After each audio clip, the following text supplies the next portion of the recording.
우리가 섬기는 하나님께서 다른 신들과 구별되는 아주 멋지고 또 감격스러운 그런 특징이 있습니다. 그 특징은 찾아오신다, 함께 하신다입니다. 아쉬울 것도 없는 분이 자격 없고 허물 많은 인간들을 먼저 찾아오셨습니다. 같이 계셔야 유익될 것이 없는데 그래도 항상 함께 하십니다. 우리 하나님은 찾아오시는 또 함께 하시는 하나님이죠. 왜 하나님께 손해나는 일인데 끊임없이 그런 일을 계속 하고 계실까? 설명할 방법은 한 가지밖에 없습니다. 사랑하시기 때문입니다. 무조건적 사랑. 그 사랑 때문에 그 부족함에도 불구하고 또 죄인임에도 불구하고 고집스러움에도 불구하고 때로는 등돌림에도 불구하고 계속 찾아오시고 함께 하시려고 말씀하시고 그 약속을 지키시려고 노력하시는 분이 우리 하나님이십니다. 우리가 우리를 찾아오셔서 또 함께 하시는 그런 하나님에 대해서 어떤 방식으로도 그것들을 경험하고 느끼게 될 때 우리는 하나님께서 임재하시는구나 이런 고백을 합니다. 때로는 영광으로, 때로는 능력으로, 때로는 사랑으로 우리를 찾아오셔서 함께 하신다는 것을 하나님께서는 우리에게 가르쳐 주십니다. 이제 그것을 우리가 느끼고 경험하게 될 때 하나님이 나의 삶 가운데 임재하시는구나, 하나님이 우리 가운데 임재하시는구나, 이제 이런 고백을 이제 하게 되는 것입니다. 하나님이 찾아오시고 함께 하신다는 것은 약속입니다. 성경에 나와 있는 약속입니다. 창세기부터 요한계시록까지 우리 하나님의 말씀과 행적들을 계속 살펴보면 끊임없이 찾아오십니다. 인간의 조건에 상관없이 끊임없이 찾아오시고 함께 하시면서 도와주시려고 하고 하나님의 백성답게 살 수 있도록 늘 인도하시는 그런 모습을 보게 됩니다. 그렇기 때문에 성경의 주인공은 하나님이십니다. 인간을 찾아오시는 하나님, 인간과 함께 하시면서 구원의 역사를 이루어 가신 하나님이 성경의 주인공이십니다. 우리가 복음성가 오 신실하신 주, 이 주제에 대해 감격스러운 고백을 가사에 담고 있습니다. 내 너를 떠나지도 않으리라, 내 너를 버리지도 않으리라. 약속하셨던 주님 그 약속을 지키사 이후로도 영원토록 나를 지키시리라 확신하네. 신명기 3장 16절에 모세가 여호수아를 후계자로 세우면서 백성들에게 하는 가운데 여호수아에게 준 말입니다. 하나님 절대로 떠나지 않고 버리지 않으시고 너와 함께 하니까 강하고 담대하게 이 어려운 사역을 잘 감당해라. 격려하는 말입니다. 근데 이 약속의 말씀은 비단 이스라엘 백성이나 여호수아에게만 해당되는 것이 아니라 오늘을 살아가는 우리 하나님의 자녀들, 하나님의 백성들에게도 하나님 나라 갈 때까지 유효한 약속입니다. 말씀에 기록된 하나님의 약속이기 때문에 그렇습니다. 그렇기 때문에 우리는 아무리 어려운 시대를 살아도 힘들고 버거운 일들을 만나도 낙심하고 절망하고 좌절하지 않습니다. 우리 힘으로는 안 되는 것이지만, 우리 능력으로는 감당할 수 없는 것이지만 찾아오셔서 함께 하시고 우리 삶 가운데 임재하시고 우리 가운데 임재하신 하나님께서 도와주시고 또 새롭게 해주시고 인도하시기 때문에 우리들은 용기 백배해서 소망을 가지고 살아갈 수 있게 되는 것입니다. 그래서 우리 하나님의 임재를 경험하는 것만큼 큰 복이 없습니다. 하나님이 함께 하시는 것을 확신하는 것만큼 큰 믿음은 없습니다. 처소라는 말을 성경에서 많이 사용하고 있는데요, 살거나 임시로 머무르는 곳을 우리가 처소라고 합니다. 거처라고 이야기도 하죠. 성경에서 특별히 구약 성경 처소라는 단어를 사용해서 하나님의 임재를 설명합니다. 출애굽기 25장 8절입니다. 내가 그들 중에 거할 성소를 그들이 나를 위하여 짓되. 시내산으로 출애굽한 백성들을 다 불러 모아 언약을 세우시고 율법을 주신 하나님께서 성막을 만들라고 설계도를 주시면서 명령을 하십니다. 그때 그 성막을 뭐라고 말씀하시냐면 내가 그들 중에 거할 처소라고 이야기합니다. 근데 거룩한 곳이기 때문에 성소라고 하는 것입니다. 내가 그들 가운데 거할, 백성들 가운데 거할 이 거처, 이 처소, 거룩한 성소를 이제는 지어라, 그렇게 명령하고 계신 것입니다. 거룩하신 하나님께서 거하시기 때문에 성소인데, 그 이스라엘 백성들이 이 성막을 바라볼 때마다 하나님이 우리와 함께 계시는구나, 하나님이 우리 가운데 임재하고 계시구나, 이런 것들에 대한 증거로 그것을 바라보는 것입니다. 그래서 이렇게 진영을 편성할 때도 성막이 가운데 있고 사방으로 자신들이 잘 텐트들을 이렇게 치고 있습니다. 아침에 문 열고 나오면 성막이 보입니다. 아, 하나님 우리 가운데 함께 하시는구나, 이런 확신을 갖고 우리는 하나님의 거룩한 백성이다, 백성답게 살자. 아무리 어렵고 힘들어도 하나님이 우리와 함께 하시니까 우리에게 힘을 주실 것이고, 적군들이 와도 우리와 싸워서 이기게 해주실 것이라는 그런 마음들을 갖기를 원하는 마음으로 하나님께서 성막을 만들게 하신 것입니다. 열왕기상 8장 13절입니다. 내가 참으로 주를 위하여 계실 성전을 건축하였사오니 주께서 영원히 계실 처소로소이다. 솔로몬이 자신이 건축한 성전을 하나님께서 영원히 계실 처소다, 그렇게 고백하고 있는 것입니다. 솔로몬은 어떤 확신을 갖고 있었냐면, 이 자신이 건축한 이 성전에 하나님께서 임재하신다는 확신을 가지고 있었습니다. 그래서 성전을 다 마치고 기도를 드리는데, 하나님, 이 백성이 죄를 지었을 때 성전을 바라보면서 용서를 구하면 하늘에 계신 하나님께서 들으시고 이 성전을 바라보고 하나님이 함께 하시고 임재하심을 확신하는 이 백성들의 기도를 들으시사 용서하여 주시옵소서. 어렵고 힘든 일이 만났을 때 성전 쪽을 향하여 기도해도 하나님께서 도와주십시오. 성전에 하나님이 임재하시는 곳이기 때문에 성전을 향하고 성전을 바라보고 기도하는 것을 하나님께서 들어주셔서, 아, 성전에 하나님께서 임재하시는구나, 하나님이 우리와 함께 하시는구나, 이런 거를 백성들이 늘 확신하고 살 수 있게 해달라고 기도하고 있는 것입니다.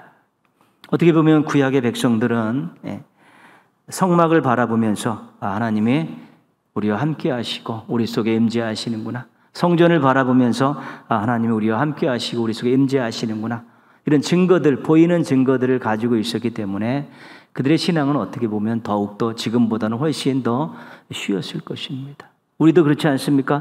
눈에 보이는 무언가가 있으면 훨씬 더 잘 믿을 것 같기 때문에 늘 증거를 보여달라, 증거를 보여달라 이야기하는데, 구약의 백성들은 성막과 성전이 하나님이 함께 하시고 임재하시는 그런 증거로 하나님이 주셨기 때문에 그것을 바라보면서 위로받고 용기를 얻고 또 소망을 가질 수 있었던 것입니다.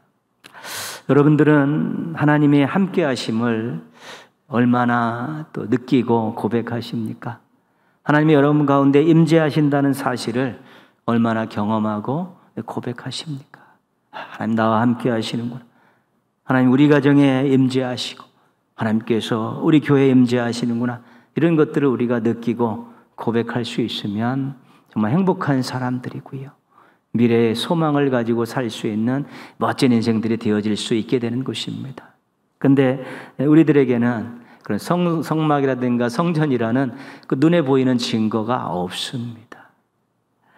이동식 성막이 고종식 성전으로 대체됐고요, 바벨론의 나라가 멸망하면서 성전이 무너졌습니다. 파괴됐습니다. 그리고 이방 땅에 포로로 잡혀갔기 때문에 하나님이 함께 하신다는 눈으로 보이는 증거가 사라졌습니다. 그래서 포로지에서는 성전 중심의 신앙이 말씀 중심의 신앙으로 바뀝니다. 그들의 율법을 통해 연구하면서 읽으면서 하나님이 함께 하신다는 약속, 하나님의 능력, 하나님의 사랑, 이런 것들을 같이 공부하고 나누면서 말씀 중심으로 또 율법을 가지고, 아, 하나님이 우리와 함께 하시는구나, 이런 것들을 경험하며 거기서 이제 작은 모임들을 가지고 또 예배를 드리면서 그렇게 그들이 하나님의 함께 하심에 대한 말씀을 통한 약속을 붙들고 그렇게 살았습니다.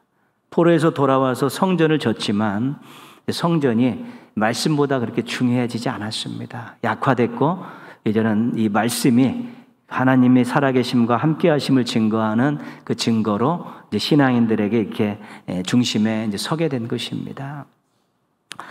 우리가 마태복음 1장 23절은 너무 귀하고 감격스러운 말씀입니다.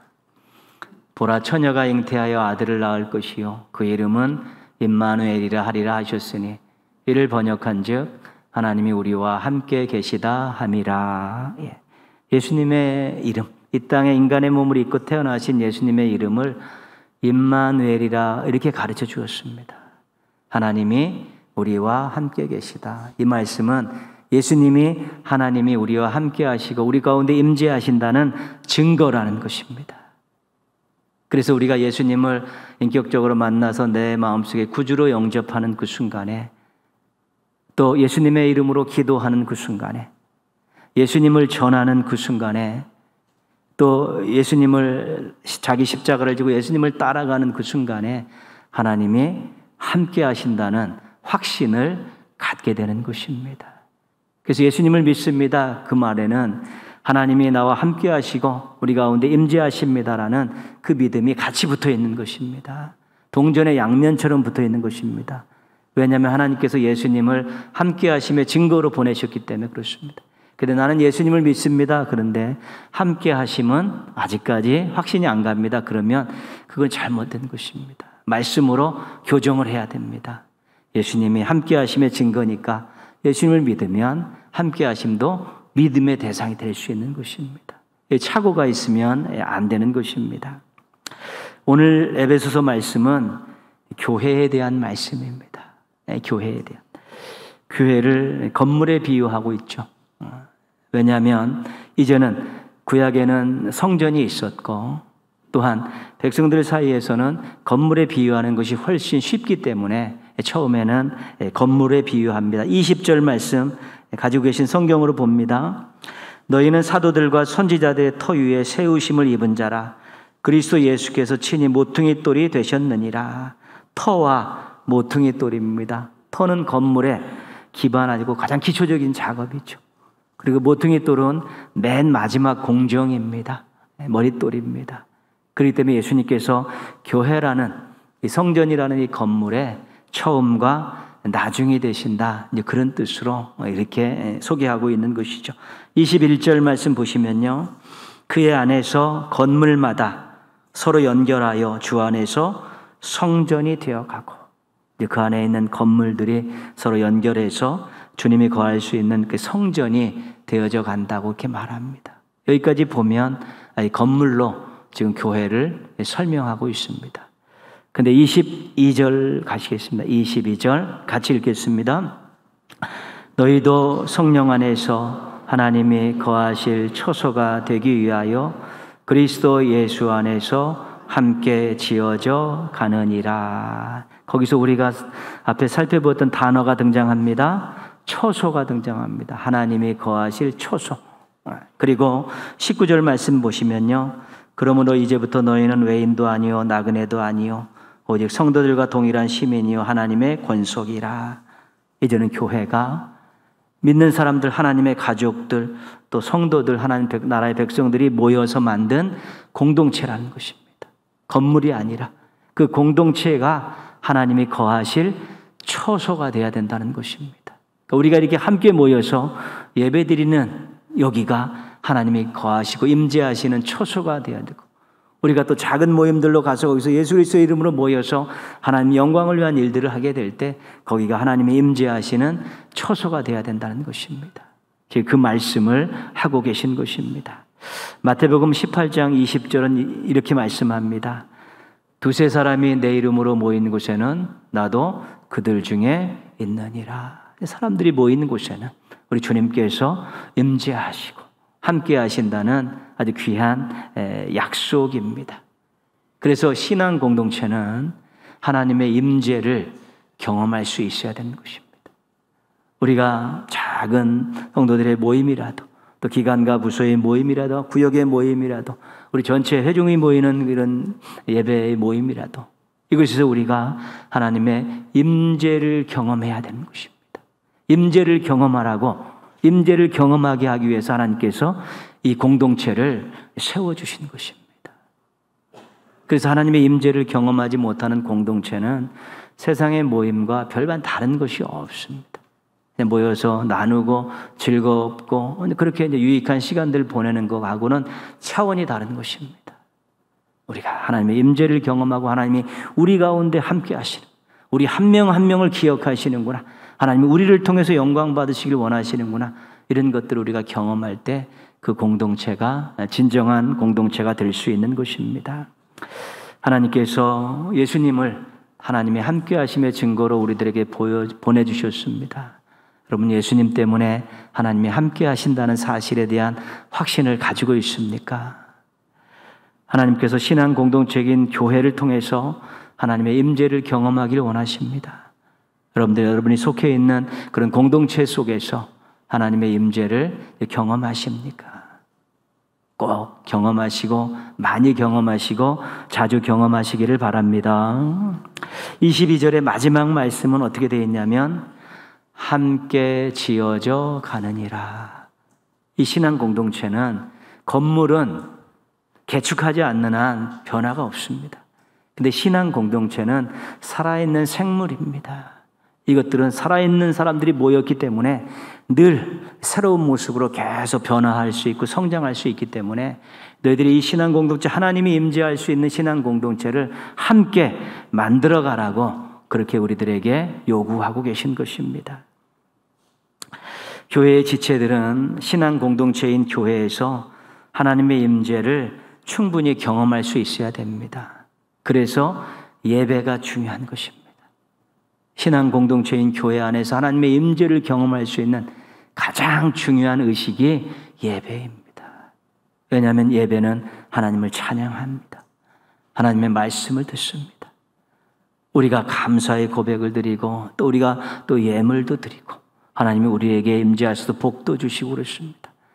우리에게 말씀하신 하나님, 찬송 중에 거하시는 하나님, 우리의 기도를 들으시는 하나님, 임재하셔서 우리에게 은혜와 복을 주시는 하나님, 이 만남의 장소가 예배이기 때문에 예배는 정말로 하나님의 임재를 충분히 경험하는 그런 교회를 만들기 위해서는 예배가 정상화되어지고 예배가 생동감이 넘쳐야 되고 예배에 속한 모든 지체들이 그런 예배를 드리기 위해서 또 그런 공동체를 만들기 위해서 노력해야 되는 것입니다. 함께는 몇몇 사람에게 주어진 것이 아닙니다. 모두가 다 같이 나도 이 예배의 구성원으로서 한 가지 책임을 가지고 있고 의무를 가지고 있다는 마음을 가지고 자리를 잘 지키고 다른 사람에게 집중력을 빼앗아가지 않도록 조심하고 최고의 고백을 드리며 함께 어우러진 찬양을 드리고 함께 예배를 드리며 또 함께 말씀 앞에 겸손히 서는 그런 자세들을 가질 때 우리가 예배를 통해서 하나님의 임재를 경험하면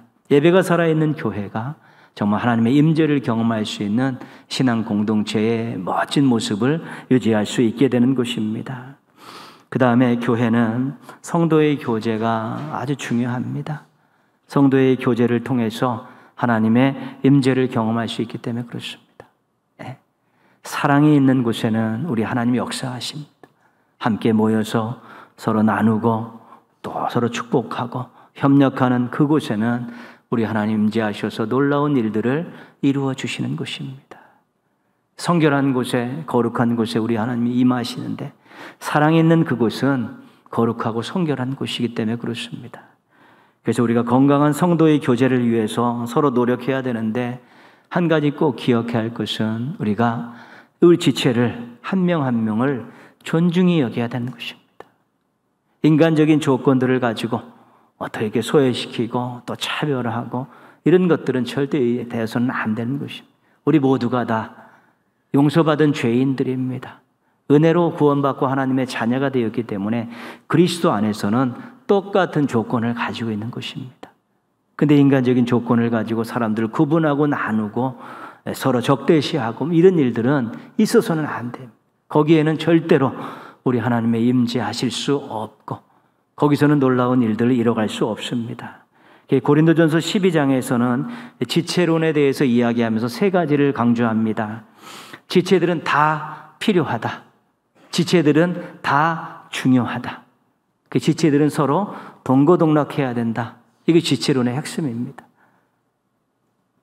연세가 드신 분은 드신 분대로, 아이들은 아이들대로, 또 나름대로 어떤 은사를 가지고 있는 분은 그런 대로, 또 삶의 어려움을 갖고 계신 분은 그런 대로 다 이 공동체 안에는 다 필요하고 중요하기 때문에 서로 인간적인 조건들을 넘어서 은혜 받은 사람들로서 주의 영광을 위해 살아가는 모습들로 함께 교제하다 보면 거기 하나님의 임재가 있고 또 교회가 하나님의 임재를 경험할 수 있는 행복한 처소가 되어질 수 있게 되는 것입니다. 그래서 하나님의 임재를 충분히 경험하는 우리 신앙 공동체인 교회를 만들기 위해서 우리 모두가 함께 노력해야 됩니다. 또 교회의 지체들은 신앙 공동체인 교회를 통해 하나님의 임재를 보여줄 수 있어야 됩니다. 세상 사람들이 교회를 보고 있습니다. 또 와서 경험도 합니다. 근데 이것이 저것이 하나님이 함께 하시는 데구나, 하나님께서 일하시는 데구나, 또 하나님이 살아계신 데구나, 이런 것들을 사람들에게 보여줄 수 있고 경험시킬 수 있어야 되는 것입니다. 신앙 공동체인 교회에 왔는데 세상과 별반 다를 게 없다, 똑같다, 오히려 더 못하다, 이런 이야기를 들으면 우리가 하나님의 임재를 보여줄 수 없는 것입니다. 하나님의 임재가 있는 공동체의 모델은 하나님 나라입니다. 우리 이사야 11장 6절 7절 말씀을 한번 보겠습니다. 우리 함께라는 단어에 힘을 주면서 한번 읽어보겠습니다. 그때에 이리가 어린 양과 함께 살며 표범이 어린 염소와 함께 누우며 송아지와 어린 사자와 살찐 짐승이 함께 있어 어린아이에게 끌리며 암소와 곰이 함께 먹으며 그것들의 새끼가 함께 엎드리며 사자가 소처럼 풀을 먹을 것이며. 하나님 나라의 중요한 것은 함께라는 것입니다. 맹수들도 있고 가축들이 있는데 맹수들이 가축들을 잡아먹지 않습니다. 그냥 함께 뒹굴고 그렇게 노는 것이죠. 인간적으로 무언가 조건이 좋은 사람들이 절대로 그 힘을 가지고 약한 사람들을 함부로 취급하는 그런 곳이 정글과 같은 그런 세상이 아니라 서로 함께 어우러지는 그러한 하나님 나라의 모델을 제시하고 신앙 공동체가 이러한 사랑의 공동체가 되어질 때 세상에 하나님의 임재를 보여줄 수 있게 된다는 것입니다. 우리 사람과 그 맹수들의 관계를 담은 짧은 동영상 한번 보겠습니다.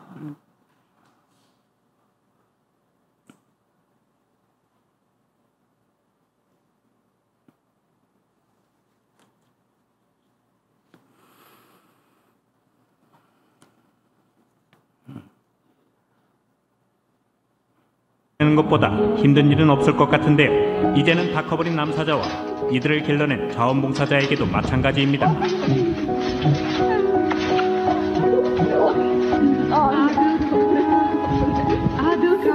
낙타는 누군가를 사랑할 수 없다고 생각했다면 이틀 동안 떨어져 있었던 주인을 껴안고 있는 이 낙타를 보시기 바랍니다.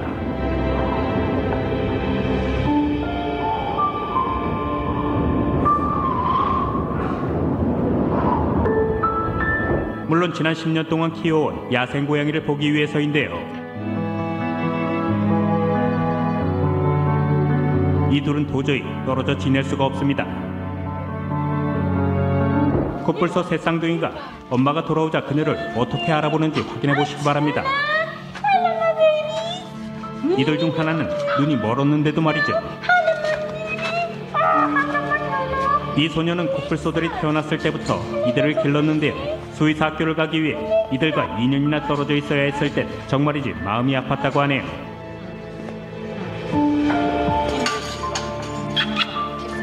이 실제 타잔에게는 그의 품으로 뛰어드는 200kg의 호랑이보다 더 좋은 것은 없습니다. 이런 게 진정한 사랑의 모습이 아닐까요?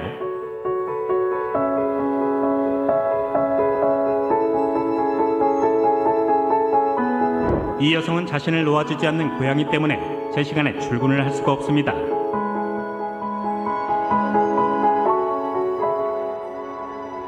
이 남자는 소냐가 어렸을 때 그녀를 구해줬고 위탁 부모가 되어주었습니다. 몇 년간 떨어져 있었지만 그를 보면 소냐는 행복한 어린 시절을 떠올릴 수 있습니다.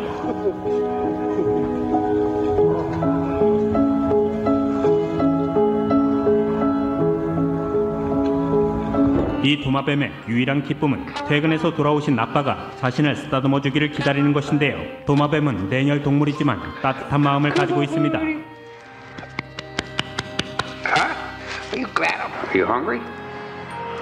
Good. 3달 동안이나 가장 친한 친구를 보지 못했던 코끼리 제니는 그를 꼭 껴안아 주었습니다. Оба.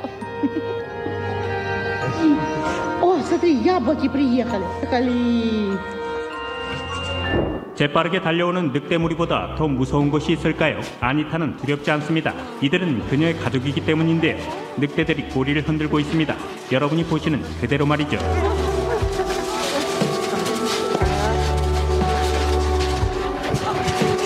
아이들에게는 엄마와 떨어져 지내는 것보다 힘든 일은 없을 것 같은데요. 이제는 다 커버린 남사자와 이들을 길러낸 자원봉사자에게도 마찬가지입니다. 맹수들이 사람들과, 동물들이 사람들과 이렇게 어우러져서 함께 지내는 모습들인데요. 이렇게 되기까지는 오랜 세월 끊임없이 사랑을 베풀었기 때문에 그렇습니다. 어려울 때 도움을 주고 계속해서 사랑을 베푸니까 그 맹수들도 그 사람에 대해서 호의적으로 나오고 또 이렇게 친근감을 이제 표시하고 그런 것이죠. 우리가 사랑의 공동체를 만들기가 어렵습니다. 그러나 우리가 사랑으로 끊임없이 서로 교감하다 보면 서로의 모난 부분들이 이렇게 다듬어지고 부족한 부분들이 채워지면서 그렇게 사랑의 공동체를 만들어갈 수 있게 되는 것입니다. 이 사랑의 공동체를 만들기 위해서, 하나님 임재하시는 공동체를 만들기 위해서 우리가 얼마만큼 많이 노력하고 인내해야 되는지 모릅니다. 그러나 그것이 하나님의 영광을 위한 일이고 세상에 하나님의 살아계심과 함께하심과 임재를 보여주는 일이라면 우리는 그런 공동체를 만들기 위해서 노력하고 우리의 공동체를 통해 세상 사람들이 하나님의 살아가심과 함께하심을 또 경험하고 그래서 하나님 앞에 돌아오는 놀라운 일들을 꿈꿀 수 있게 되는 것입니다. 누구 하나의 노력으로 되어지는 것이 아니라 모두 함께 노력해야 되는 것입니다. 그림 하나 보시면요, 이게 조각보라는 건데 이게 조각조각 해가지고 뭐 방석을 만들기도 하고 식탁보를 만들기도 하고 그런 것입니다. 왼쪽에 보기가 좋긴 좋습니다. 그러나 크기가 다 똑같습니다. 좀 획일화된 그런 경향이 있는데 오른쪽에는 조각들이 다 틀립니다. 여러 가지 모양으로 되어 있지만 실은 교회가 지향하는 것은 오른쪽과 같은 것입니다. 다 개성이 틀리고 다 다르지만 부족하고 연약함들이 있지만 서로 그리스도의 사랑으로 똘똘 뭉쳐서 하나의 공동체를 만들어가는 것이 중요한 것입니다. 인격을 존중히 여기고 개성을 살려주고 그 사람을 인정해주고 칭찬해주면서 그런 공동체를 만들어갈 수 있는 것이죠. 누구에 의해서 획일적으로 이렇게 해야 된다고 해서 사랑의 공동체는 절대로 만들어지지 않습니다. 함께 노력해야 만들어지는 것입니다.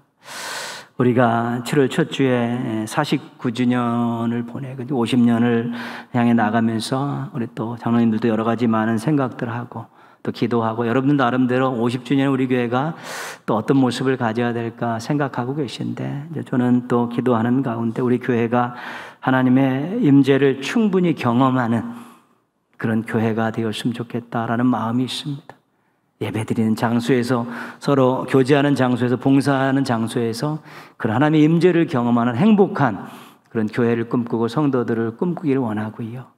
또 우리 교회가 세상을 향해 지역사회를 향해서 하나님이 살아계십니다. 하나님이 함께 하십니다. 하나님이 도와주십니다라는 이런 것들을 눈으로 확인할 수 있게끔 그런 공동체를 만나서 보여줄 수 있으면 하나님 쓰시기에 좋은 교회가 될 수 있고 또 하나님께서 영광 받으시는 교회가 될 수 있는 것인데 그것은 누구 하나의 힘으로 되어지는 것이 아니라 우리가 모두가 함께 울고 함께 기도하고 함께 땀 흘리고 함께 노력할 때만 이루어지는 것입니다. 1년간 한번 그렇게 잘 달리셔서 내년 50주년 우리 또 교회 생일을 맞이할 때는 하나님의 임재를 충분히 경험하는 교회, 하나님의 함께하심과 임재를 보여주는 교회로 우뚝 섰으면 우리가 더욱더 행복하게 신앙생활을 하고 하나님 우리 교회를 바라보며 기뻐하실 수 있게 될 것입니다. 그런 교회를 꿈꾸면서 함께 노력하시기를 주님의 이름으로 부탁드리겠습니다. 기도하겠습니다.